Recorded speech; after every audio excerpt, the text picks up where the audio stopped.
So this is our newest addition to our kitchen, Bingsu machine. I'm super excited to share this with you. We just got it a few days ago. Our sales are still on, and I'm excited to peel this here.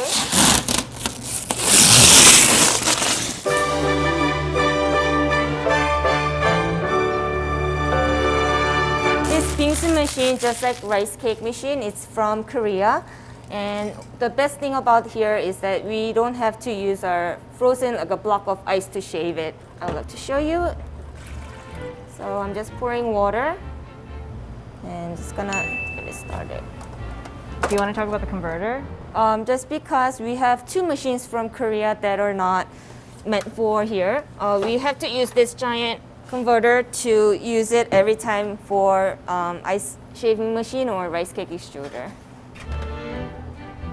So what it's doing is water is slowly dripping into a little panel, and this modem is rolling, touching the water, freezing, and it's just shaving right in there. And you see how powdery it is, that it's so cold. It goes into -50 where it becomes still powdery.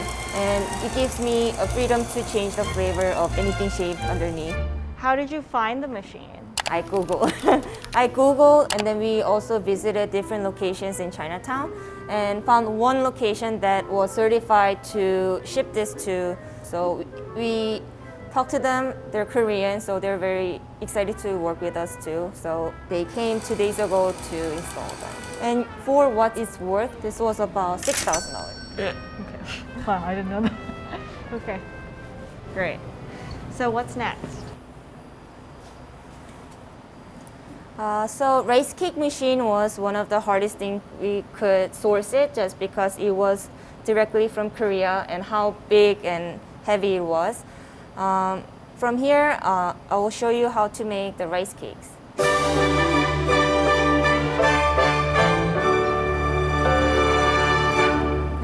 Go for it? Okay. What does the rice cake extruder do? Basically, it just binds it and then extrude it. First one always a little rougher, just because it's the force that's coming in. And I will do this about 2 more times. They make funny noises. So what kind of consistency are you looking for?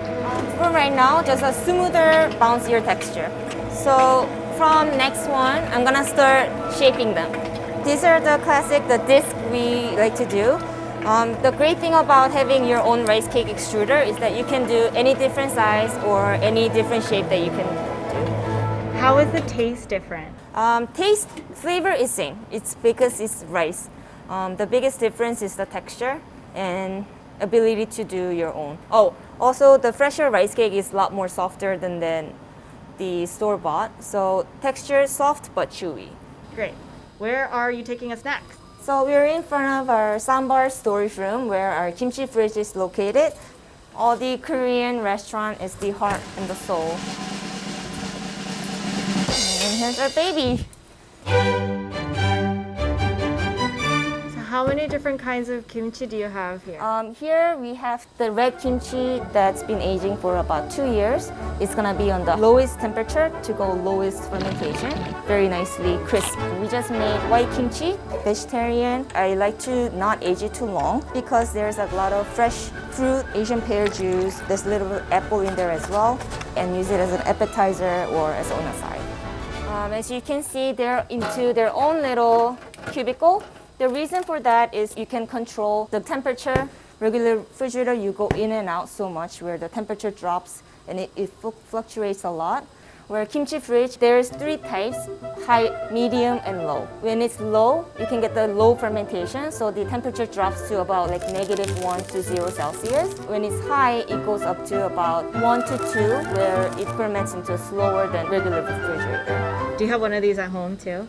I wish. My mother has 2, but I don't have anything. I live in a tiny, tiny apartment in New York City. All right, I go? Yeah. All right. A little weird because Chef Daniel had all these fancy knives, and here I am showing you a knife from H Mart that I picked up for $15.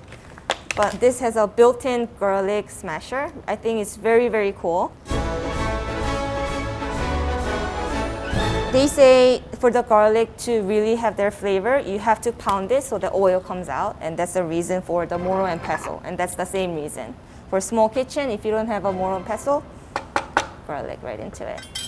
These are the two most used knives that I use in the kitchen. This one is a Masamoto. They're sturdier, so I use it for chopping up hearty vegetables or even the proteins. And this one is a Misono chef's knife. I use it a lot for actually breaking down fish, just because how delicate and thin they are. But I use it so much, it ate all the blade and now it's thinner. Do you have a brand preference when it comes to knives, Jen? I actually, many chefs have like this collection of fancy knives, or I'm not a big into like brand or like a other type. For me, it's about accessibility.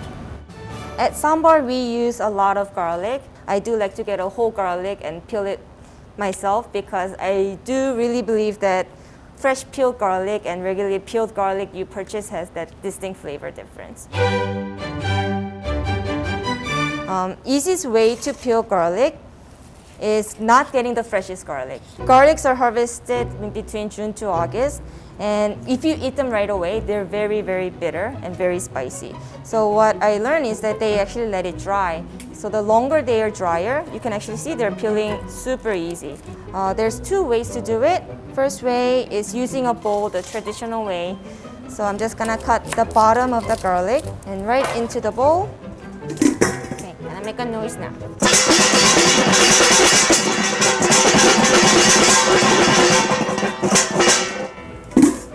You see, half peel. Other way, let's say the garlic is not as dry that easily after you shake it, they're not peeling. You can cut the bottoms off as normal and soak them in little warm to lukewarm water for 15 minutes, and you should be able to peel up easily. Generally, how much garlic would you say you use at the restaurant? At least we would say the one container is about 3 pounds of peeled garlic. And we go through at least one a day, so 15 pounds at least a week. And it will be more if you're making kimchi or chili oil that requires more. Perfect. I think that is it for garlic. And is the next thing you're gonna show us the scissors? Yes. I think one of the most underrated tool in the kitchen is scissor. Especially in Korean kitchen, we use a lot of scissor, not just in the kitchen, but also in the dining room as well. For this one, I picked up in H Mart, and I thought it was cool. It's actually a scissor for pork belly. As you can see, Koreans love pork belly, and they have their special scissor for it. You can see they're in a little, how do you say, like, they're a little curved, so the idea is you can go into the soft pork belly and then cut right into it. Here we use this beautiful one for service table side cutting. And you can see more heartier, like stronger one for cutting the bones or the backbone of the protein. And little cute ones, I use it for everything from cutting the green tape or cutting the little herbs of the plants. And I'll use this pork belly one for the uncooked rice cake to show you how to cut them using scissor. What do you use the rice cakes for at the restaurant? For our rice cake dish, we have right now, I can say? Yeah. Okay. We'll be starting with our classic. So we have one that are classic to Ssam Bar and one that's classic to Kawi. Great, love that. One of the most used but underrated thing, I would say, is a green scrubby in the kitchen. They're great for scrubbing dirty pots and whatever's sticking to the bottom. But other than scrubbing, doing dishes, they're great for many other things. Scrubbing the vegetables, usually root vegetable, or scrubbing the table to make sure they're nice and shiny. Do you have like a brand preference? Is that like a specific type you go for? Yes. I don't know what they're called. Oh, it's fine. We can put that information in. So we have this beautiful carrot that we picked up from the market. Easiest way using a green scrubby, I usually like to cut them in half so we're not wasting so much of it. I always make sure you wash them. So if you want to keep their natural shape but to clean them other than peeling, is lightly scrub them. Be gentle, you don't want to go too hard or you're gonna bruise them. And just like that, and this is what comes out.